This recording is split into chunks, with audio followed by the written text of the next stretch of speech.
What if the most powerful presence in a room is the one who speaks the least? In a world saturated with noise, where volume equals validation, there lies a silent strength waiting to be harnessed. Imagine a man named Lucius.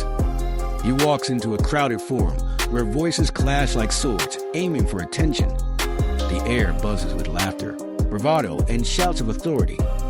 Yet amidst this cacophony, Lucius takes a single breath, anchoring himself in the stillness.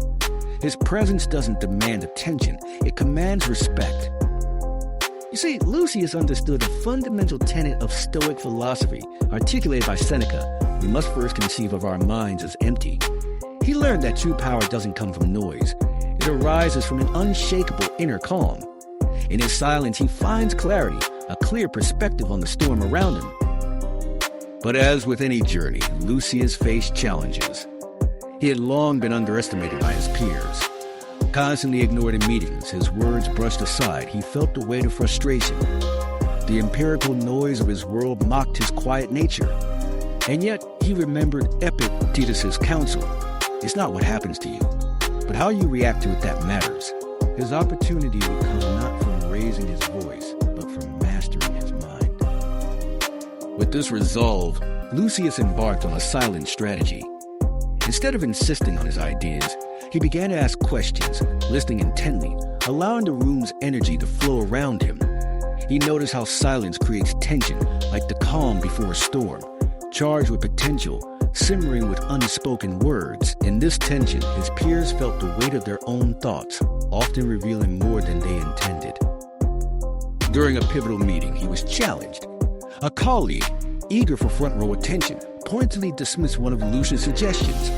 The room fell silent, all eyes darting between them, expectant of a rebuttal. Instead, Lucius met the challenge with a piercing gaze and a deep breath, allowing the silence to linger, thick and palpable. The tension wrapped around the room as if it were living, breathing.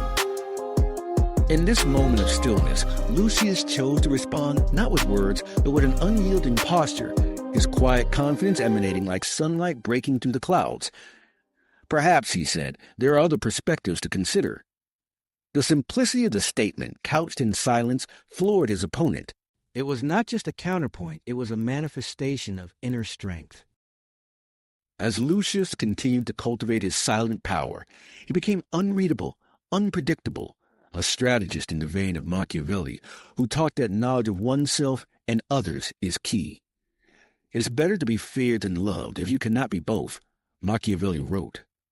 But there lies a subtlety to fear, born not of tyranny, but from respect earned through quiet confidence.